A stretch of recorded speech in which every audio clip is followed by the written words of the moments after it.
চলছে যা কিছু।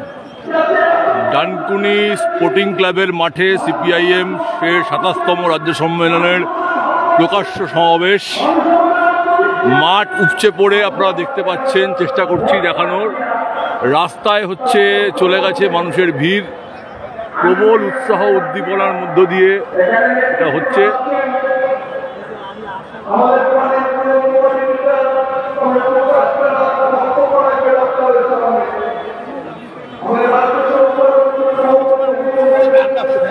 অবস্থা খারাপ হয়ে যায়।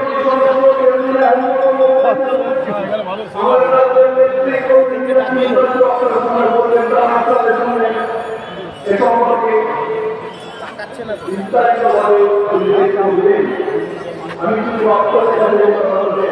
আমার কথা বিশেষ করতে চাই, শুধুমাত্র এই জমায়েত নয়, এই জমায়েতকে কেন্দ্র করে প্রচার কর্মসূচি আমরা তুলতে করেছিলাম।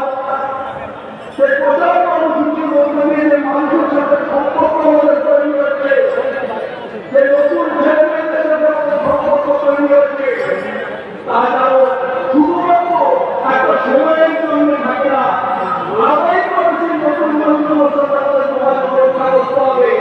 ধারাবাহিক করেছে মানুষের সাথে সম্পর্ক তৈরি করে তাদেরকে আমাদের করে নিয়ে আসতে হবে, তবেই হচ্ছে আমরা সাফল্য অর্জন করতে পারবো।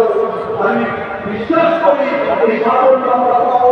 আমি বিশ্বাস করি এবারে যে সম্মেলন, যে সম্মেলন মন ঘোরানোর সম্মেলন, এই সম্মেলন বাস্তবিকরণের মন ঘোরাতে পারবে, রাজনীতিতে মন ঘোরাতে পারবে, শত্রুপক্ষের বিরুদ্ধে রুখে দাঁড়াতে পারবে।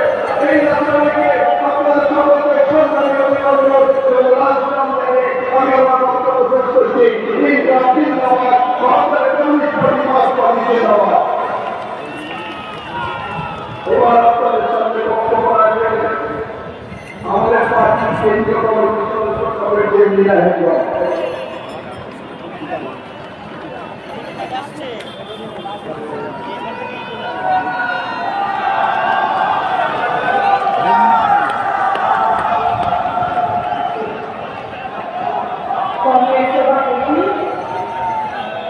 আমাদের সর্বভারতীয় নেতৃত্ব, আমাদের যুবনেত্রী কংগ্রেস মীনাক্ষী মুখার্জি, আমাদের রাজ্য সম্পাদক এবং প্রাক্তন আমাদের নেতৃত্বগণ,